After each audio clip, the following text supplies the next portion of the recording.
தாராபுரம் சட்டமன்ற தொகுதிக்கு உட்பட்ட பொன்னிவாடி கிராம பஞ்சாயத்தில் இன்றைய நடந்த கிராம சபை கூட்டத்தில்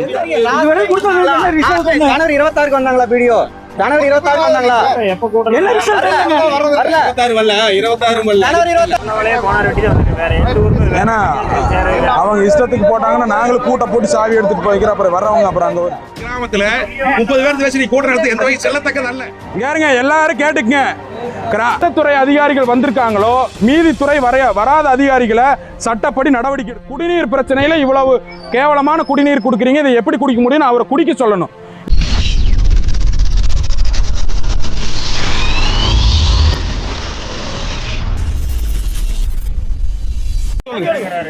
தண்ணிக்கு ஒரு நோட்டீஸ் மட்டும் அடிச்சிருக்கீங்கல்ல, இதெல்லாம் நோட்டீஸே அடி கிடையாது. எந்த ரெஸ்பான்சிபிலிட்டியாவே பதில் சொல்லிட்டு இருக்காங்க. இல்ல தண்ணி குடிக்கிறது கொடுக்குறாங்க. நம்ம பொன்னிவாடி பஞ்சாயத்தில் தண்ணி சுத்தமான தண்ணியை வர்றதில்லைங்க. அதனால் தண்ணி எப்போவாவது ஒருக்காத வருது, அதாவது 15 நாளுக்கு ஒருக்காத அந்த தண்ணி வருது. அந்த தண்ணி சுகாதாரமாக இல்லைங்க. அதுக்காண்டி தான் எல்லா ஊர்லேருந்து மக்களுக்கு கிளம்பி வந்துட்டாங்க.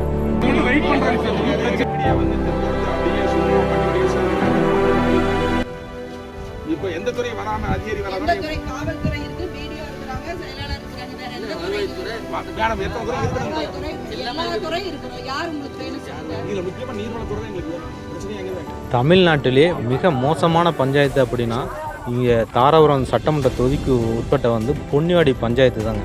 இது 10-20 வருஷமாக இந்த பஞ்சாயத்தில் வார்டு உறுப்பினர்லேருந்து கவுன்சிலர் ஆகட்டும், ஊராட்சி மன்ற தலைவராகட்டும், எல்லாம் வர்றவங்க எல்லாம் உனக்கு அதை பண்ணித்தர்றேன் இதை பண்ணித்தரேன்னு சொல்லிட்டு போயிடுறாங்க. அவங்க தேவை என்னமோ அதெல்லாம் பூர்த்தி செஞ்சுக்கிறாங்கன்னா இங்கே உள்ள மக்களோட கோரிக்கைகளை கேட்குறதே இல்லைங்க. அதுக்கப்புறம் இந்த பகுதியில் சாலை வசதியில் ரொம்ப மோசம். சாலை போட்டுட்டுன்னு சொல்லி பில்லு எடுத்துக்கிறாங்க. அதை விட கொடுமை என்னென்னா தண்ணி பிரச்சனை தாங்க இங்கே எல்லாத்தையும் தலைவரிச்சு ஆடிட்டுருக்கு.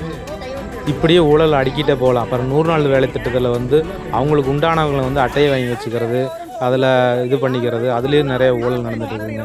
அப்புறம் மரக்கன்று நட்டுட்டா சொல்லிட்டு நடுறாங்க, அதை பராமரிக்கிறது கிடையாதுங்க. அப்புறம் குடிநீர் தண்ணி தான் ரொம்ப மோசம். அதனால தான் என் பக்கத்தில் இருக்க ஊரில் இன்றைக்கி கிராம சபை கூட்டம் நடக்குன்னு சொல்லிட்டு நேற்று சாயந்தரம் தண்ணி திறந்து விட்டுருக்காங்க. அந்த தண்ணி இந்த மாதிரி தான் வருது. அந்த தண்ணியுமே ஒரு ஊருக்கு வரலைங்க. எல்லப்பாளையம் பகுதியில் அந்த பகுதியில் தண்ணியே போகலைங்க. அதனால தான் இங்கே இருக்கிற மக்கள்லாம் கிராம சபை கூட்டத்தில் நடக்கும்போது உரிய அதிகாரிகளாக இங்கே யாரும் வரல. இதுக்கு முன்னாடி 4-5 பேர்த்து உட்கார வச்சு சும்மா கையெழுத்து வாங்கி தாட்டி விட்டாங்க. இன்றைக்கி பொதுமக்கள் பரவாயில்லைங்க. இன்றைக்கி எல்லா ஊரில் இருந்து பொதுமக்கள் அதாவது 4-5 ஊரில் இருந்து தான் வந்திருக்காங்க. இன்னும் 24 ஊர்லேருந்து வரல. அப்படி வந்திருந்தால் இவங்க நிலைமை என்ன? அதுக்கப்புறம் வீடியோ அவங்களும் வந்தாங்க. அதிகாரிகளை ஒரு பேச்சுவார்த்தை நடந்துச்சு. நடந்ததில் சில பண்ணித்தரேன்னு சொல்லியிருக்காங்க.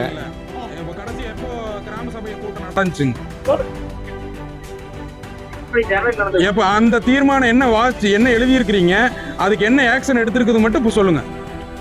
இப்போ தீர்மானம் நிறைவேற்றி யூஸ்ஃபுல். இப்போ நீங்க கிராம சபை கூட்டம் நடத்துறீங்க, நாங்க வர்றோம், நாங்க எங்க குறைகள் சொல்றோம், நீங்க அதை நடத்துறீங்களா நடத்தலையான்னு தெரியல. நீங்க கடைசியா நிறைவேற்றிருப்பீங்களா தீர்மானம், அந்த தீர்மானத்தை என்ன நடத்தி இருக்கீங்க அதை எங்களுக்கு தரவுகள் கொடுத்தீங்கன்னா நடத்தலாம், ஒன்றும் பிரச்சனை இல்லை. இப்போ ஏன்னா இப்போ இது என்ன யூஸ்ஃபுல்லுங்கிற சட்டப்படி குறை சொல்றாங்க பஞ்சாயத்துல. பஞ்சாயத்து நிவர்த்தி பண்றதுக்கு நாங்க இருக்கிறோம். அது நாங்க என்ன குறை சொல்றோம், யாருக்கு பிரச்சனை இருக்கா? அது என்ன சார் சார் சார் ஒரே நிமிஷங்க. சட்டப்படி எல்லாரோட மக்களோட பிரச்சனை இது. ஒரே நிமிஷங்க. சட்டப்படி பாத்தீங்கன்னா கிராம சபை கூட்டம் கூட்டுறது எதுக்குன்னா இந்த மக்களுடைய பொருளாதார என்ன மெயின் பிரச்சனை, தண்ணீர், ஒரு விளையாட்டு மைதானம், ஏதோ லைட்டு, இந்த அடிப்படை வசதி எல்லாம் தரவு செய்யறதுக்கு தான். இப்ப இந்த தரவு எல்லாம் என்ன செஞ்சிருக்குது, இப்ப என்னென்ன கிராம சபை கூட்டத்துல என்னென்ன பண்ணிருக்குன்னு சொல்லணும். ப்ராப்பரா மக்கள்கிட்ட குறை மட்டும் கேட்க கூடாதுங்க. என்னென்ன நிறைவேற்றிருக்குன்னு சொல்லணும், என்ன பட்ஜெட் வந்திருக்குது, என்னென்ன தாக்கல் பண்ணிருக்கு, என்னென்ன செஞ்சிருக்கோம்னா சொல்லணும். அப்பதான் எங்களுக்கு ஒரு நம்பிக்கை வரும். நீங்க என்ன கூட்டம் நடத்துறதுக்கு முன்னாடி கடைசியா ஒரு 4 கிராம சபை கூட்டத்தை எடுத்துக்கங்க.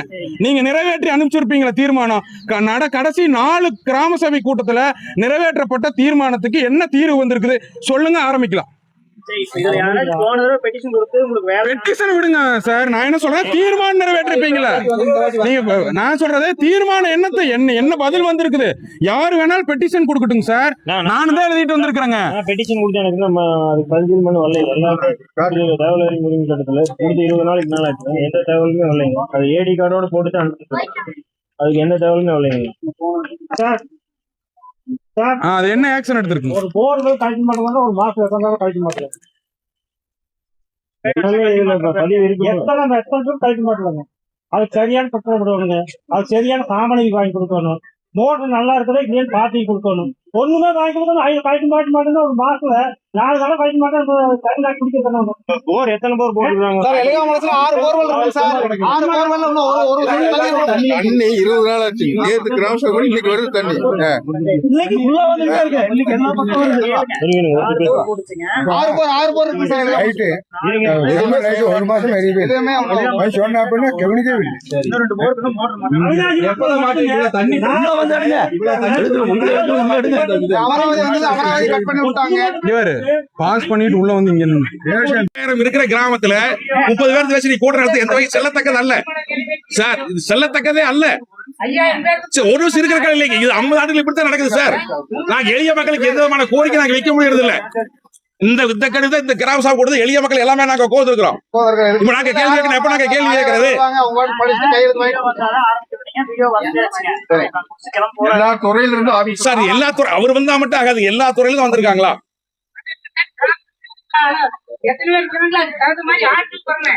சார் வேற துறையே வரலைங்க சார். வேற துறை வரலைங்க. அது உங்க துறை தெளிவா இருக்கிறீங்க. மாட்டுக்கிறது இல்லைங்க. இல்ல இது வந்து இன்னைக்கு கருத்து பண்ணணும் எங்களுடைய கோரிக்கை. அது உண்மைங்க. 80வது ஆண்டுல இந்த சுதந்திர கிராம சபை கூட்டம் பொன்வெளி கிராமத்தில் ரத்தாகணும். இதுதான் நாங்க வைக்கிற முதல் கோரிக்கை. காரணம் என்னன்னா, அதுக்கான மக்கள் 5000 பேர் நாங்க வாழ்றோம். ஒரு 50 பேர் தான் இருக்கிறாங்க. இந்த கூட்டமே செல்லத்தக்கதல்ல. ஒண்ணு வேற அந்த அதிகாரி இங்க வரல. 23 டிபார்ட்மெண்ட் அதிகாரி இங்க வந்திருக்கணும். இருக்கிறதே 3 டிபார்ட்மெண்ட் தான் இருக்கு. எனக்கு தெரிஞ்சவங்களுக்கு பள்ளி கல்வித்துறை இருக்கு, மற்றபடி ஊராட்சி துறை இருக்கு, இது தவிர சுகாதாரத்துறை இருக்கு, அடுத்து காவல்துறை 4 துறை இருக்கிறாங்க. இதையே காணாமே. இப்ப எல்லா மக்களும் தண்ணி வேணும் கேள்வி கேட்கறாங்க. தண்ணி நீர் தரது நல்லதாங்க. நீர் தேக்கம் இந்த நீர் தேக்கத்தை அரைச்சு சேமக்கடவுள் அகற்றம் பண்ணிருக்கீங்களா? இல்ல அதுக்கான நீராதாரம் கொண்டாடுற நீர்வளத்துறை அதிகாரி ஏற்பாடு பண்ணிருக்காங்களா? 20 வருஷமா என்ன பண்ணி இருக்கிறாங்க அவங்க? ஒரு அதிகாரியின் வேலைகளை நீர்வளத்துறை அதிகாரிகள எங்கெங்க நீர்நிலைகள் இருக்கு, அது எப்படி சுத்தம் பண்றது, அதுக்கான நீர் ஆதாரத்தை எப்படி உருவாக்குறதுக்காக சம்பளம் வாங்குறாங்க அவங்க. காலையில் 9 மணிக்கு வர வேண்டியது, பெஞ்சில் போற வேண்டியது, சாயங்காலம் 5 மணிக்கு போக வேண்டியது. பொதுமக்கள் நாங்க கொண்டு போய் மனு கொடுத்தோம்னா என்ன அந்த மனுக்கு வேலை? 150 மனு நான் கொடுத்துருக்கேன். இந்த சுத்தம் பண்ணுங்க, நீர் ஆதாரத்துக்கான ஏற்பாடு பண்ணுங்க, வரமாதி உபரியை வந்து வேஸ்டா போகுது சனமுனையில், அதை கொண்டாந்து சேர்த்துங்க, அமராவதி யாத்திரை உபரியை கொண்டாந்து சேர்த்துங்கன்னு கேட்கறோம். இதற்கான எத்தனை தீர்மானத்தில் போட்டிருக்காங்க இந்த கிராம சபை கூட்டத்துல? அமராவதி தண்ணியவே கட் பண்ணி விட்டு இருக்காங்க வந்துங்க. அது எப்படி கட் பண்ணாங்கன்னு தெரியலங்க. அமராவதி தண்ணி நம்ம கடந்த காலத்துல வந்துகிட்டு இருந்தது வந்துங்க. காவேரி அமராவதி வந்துருங்க. அமராவதி வந்துருங்க. எப்படின்னா நல்லதங்கால் டேம் தண்ணி சப்ளை ஆங்காட்டி அதை நிறுத்திட்டாங்க வந்து. இப்ப என்ன வருஷத்துக்கு ஒரு இங்க தண்ணி வந்து நிக்குதுங்களா? எதுக்கு நிறுத்தினாங்க வந்துங்க? நீங்க ரத்து பண்ணுங்க, கூட ரத்து பண்ணுங்க. அது எப்படி தீர்மானம் நிறுத்துறதுக்கு என்ன தீர்மானம் போட்டீங்க? அதிகாரி நீங்க வாங்க, கோந்து பேசுவோம், கிராம சபை கூட நடத்துவோம். மாற்றுக்கிறதே இல்ல. யார் எழுதி கொடுத்தாங்க? மக்கள் வேண்டாம்னு சொன்னாங்களா? எங்களுக்கு அமராவதி தண்ணி வேண்டாம்னு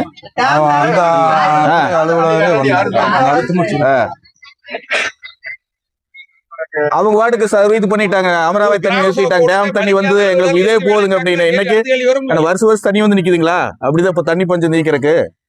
மழை பெஞ்சு 3 வருஷமா தண்ணி 3-4 வருஷமா ஆச்சுங்க. அமராவதி தண்ணி கட் பண்றதுக்கு யாருக்கு எப்படி தீர்மானம் போட்டீங்க? யார் எந்த மக்களை கேட்டு, மக்களோட இதை கேட்டு போட்டீங்களா வேண்டான்னு சொல்லி? ஆரம்பத்துல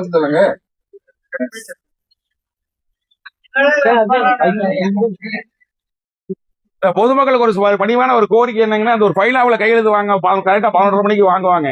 அது யாரு கையெழுத்து போடாம இருங்க. நம்ம கிராம சபை கூட புறக்கணிக்கான ஆதாரம் நம்மளுக்கு கிடைச்சது இல்ல. கையெழுத்து போட்டீங்கன்னா கிராம சபை கூட்டம் முடியவே இல்லைங்கன்னா அங்க கையெழுத்து பாதி வாங்கிட்டாங்க. 50 வருஷமா இதுதான் நடக்குது. இன்னைக்கு நீ ஒண்ணுக்கா சொல்லிட்டு இருக்க. யாரும் கையெழுத்து போடாதீங்க.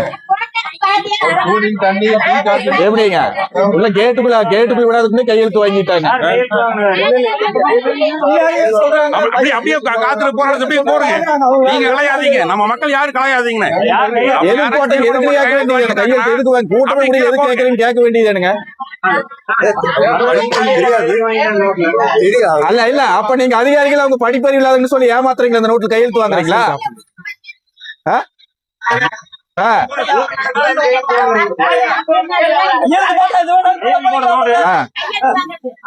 பாஸ் ஆயிரும். நீங்க பேசிட்டு ஃபைல பாஸ் ஆயிரு. நான் மேட்டர் முடிஞ்சது. கையெழுத்து போட்ட நோட்டை கொண்டு வாங்க. அந்த பேப்பர் எடுத்துடல வேண்டாம். அந்த பேப்பர் வேண்டாம் எடுத்து.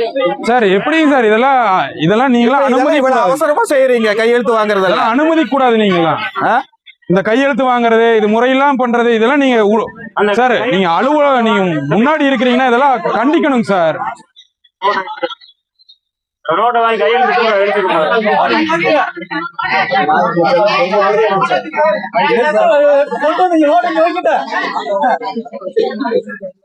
கையெழுத்து பேப்பர் கேன்சல் பண்ணுங்க. 2 நாள் தண்ணி இல்லை, நீங்க கம்மிட்டீங்களா? 20 நாள் தண்ணி வர நேற்று வருது. ஏன் வருது? போய் பார்த்தா பஞ்சாயத்துல போய் பார்த்தா தண்ணி வந்துட்டு இருக்குது. எல்லா பைப்லயும் இப்ப தண்ணி வருது. எந்த பைப்ல தண்ணி வரலன்னு போய் பாருங்க, எல்லா பைப்லயும் வருது.